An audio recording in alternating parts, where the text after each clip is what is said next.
So okay, so we've got your feelings on Trump. I think they're clear, right? Yeah, well, I've been trying to moderate them to be less. I just wrote a piece in the New Yorker today on the nuclear threat, and to be more serious, his misunderstanding of the fact that nuclear weapons are not meant to be used. And in fact, as I pointed out, it demonstrates a lot of the illogical nature of our nuclear policy. But when he says if we build them, why can't we use them? Anyone who's thought about it realizes you can't use them in any strategic way. And so and if he wants to encourage other countries to build them, he misunderstands the whole point of proliferation. And those things are serious. They're not, we can't laugh over that stuff. Yeah, so I've really tried, and I think most of the people that watch the show, I've really tried to be fair to him and whatever. Yeah. So when he's talked about the nuclear stuff, and he'll say something like, Japan should have nukes so that they could defend themselves potentially from China. It seems to me that there's some grain of truth in the concept of that we shouldn't have to feel like we have to defend Japan. Well, but you're saying it really throws off every sort of precept of how all these nations have. Well, it throws off the precept of really what we should be trying to do with nuclear weapons, which isn't talked up enough today, which is we want to reduce the number of nuclear weapons in the world because there's really no good use for them. Right. And we built up this incredible stash of nuclear weapons because of the Cold War, and we had this policy of mutually assured destruction. So we had to have enough to ensure the total annihilation of the Soviet Union when they were the Soviet Union. And that's okay, but we then, even at the time of Nixon, we signed a non-proliferation treaty. Most people think the non-proliferation treaty, and this is so typical of the U.S., is designed to say no one should have nuclear weapons but us. And that's not what it's about. Yeah. It's trying to say we don't want nuclear weapons to spread, but the other thing that the nuclear nations agreed to in the non-proliferation treaty was to disarm. And so we have an obligation. We are violating the non-proliferation treaty today in this country as much as North Korea may be by trying to get nuclear weapons or getting nuclear weapons, or Iran, which happily they've been stopped from getting them for the moment. Yeah. Because we are not making an open effort to disarm. And Obama, whose heart was certainly in the right place, he said, the world should get rid of nuclear weapons. And initially, his administration actually did enter an agreement with the Soviet Union, with Russia, to reduce the number of arms. But we still have way too many. We still have 1,000 nuclear weapons on hair trigger alert, which means they can be launched instantaneously if there's a warning of an attack, whether the warning is real or not. The president only has a few minutes to decide. That is not necessary in the modern world. And also, unfortunately, and I'm happy to see that Hillary Clinton seems to be against it, we are embarking on a $1 trillion modernization of the nuclear weapons fleet, which is only reasonable if we plan to keep our nuclear weapons level at what it is. If we say, no, eventually we want to reduce them, we don't have to spend that much money trying to maintain the arsenal we now have. And so it's interesting to me to see that the nuclear issue, which over time has raised and lowered in importance, the public doesn't seem to think about it, but it is still the major threat, the major existential threat to civilization. And we as a country are not doing enough. And it is true at the same time. We're probably going into this more than you wanted. But it's true that Russia is getting more worrisome than they were before. The saber rattling, the arguments about nuclear weapons are much worse now under Putin in the last few years than they were. So there's some concerns in that regard. But we could take unilateral steps which would lead us in the right direction. Right. So even if Russia was 10 times worse than you might think it is, if we had half of our stockpile, it would still be more than enough to destroy the world. If we had a tenth of our stockpile, we could still not only annihilate the Soviet Union, but essentially create enough mess to destroy the world. Right. And we need to realize that fact and realize that we can, as I say, unilateral actions are often responded to. For example, another area where we spend money that's a waste of time for the most part is missile defense. One of the things I love is when George Bush claimed that they were going to have a missile defense system ready in 2004. He was during the election, and of course, it turned out that 50% of the American public thought we already had one.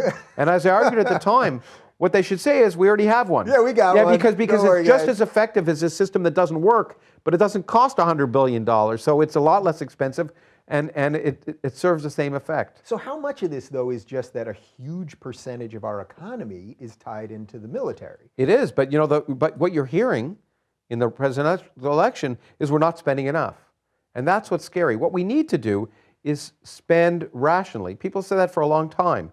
We spend almost $1 trillion on defense every year.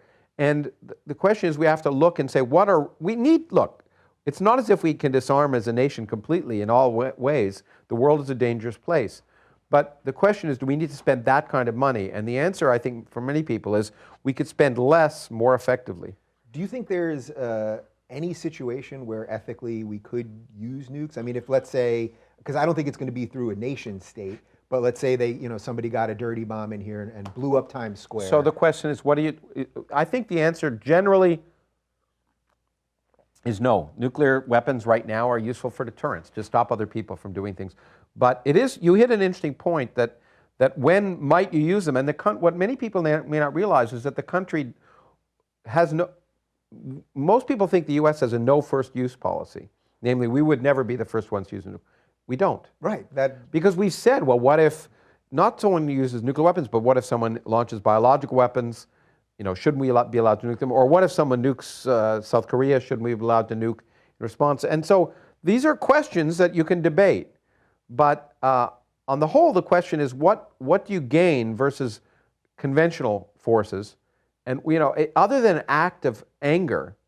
Right. If the act has already been done here, what do you potentially gain? So the question is, the idea should be to stop that in the future.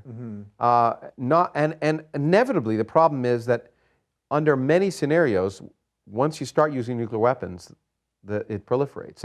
And what's been pointed out by a bunch of physicists, even about 10 years ago, you may remember nuclear winter with Carl Sagan, and that was sort of discredited a little bit. But in fact, even in a limited nuclear war, say between India and Pakistan, of 50 or 100 weapons, which may sound like a lot, but it's the kind of thing you might expect in a nuclear war, would raise enough basically dust in the atmosphere to, for a decade, affect agriculture, ultimately perhaps killing 1 billion people through starvation. So there's no such thing as a limited nuclear war. And everyone, including the right-wing guys like George Shultz and Henry Kissinger, came up a bunch of years ago and said we need to basically work towards a nuclear-free world, because as long as we have nuclear weapons, we're all at risk. So how do you untie that then from the legitimate parts of deterrence?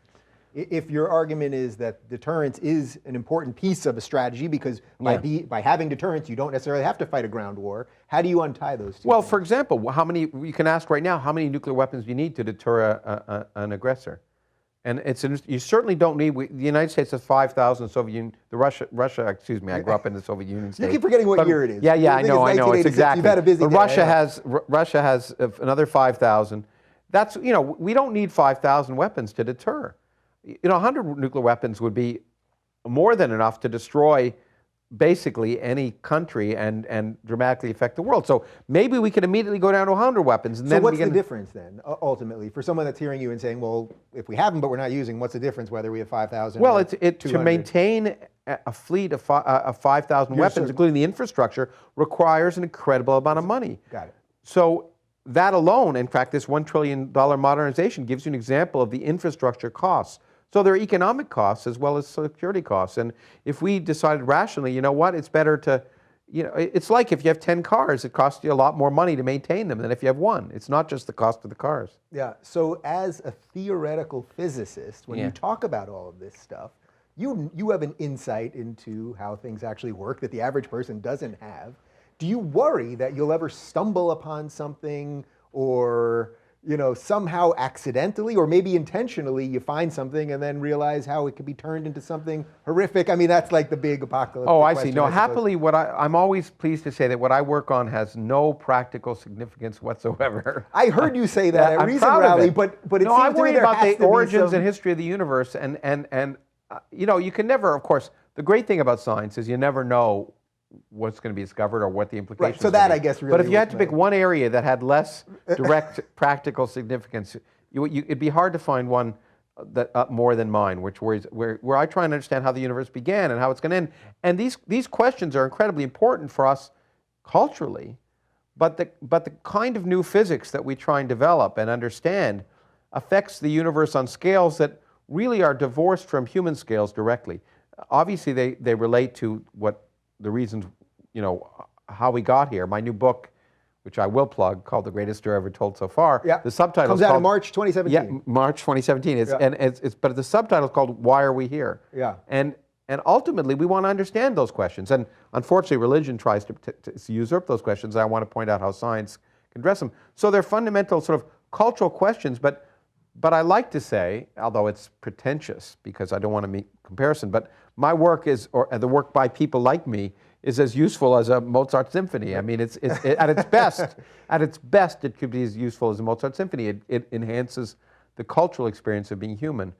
So I'm happily, I'm not as worried about that. But on the other hand, what we need to do is there's an old expression, I think from Pasteur, but it could be from later on, I've tried to track it down, that fortune favors the prepared mind.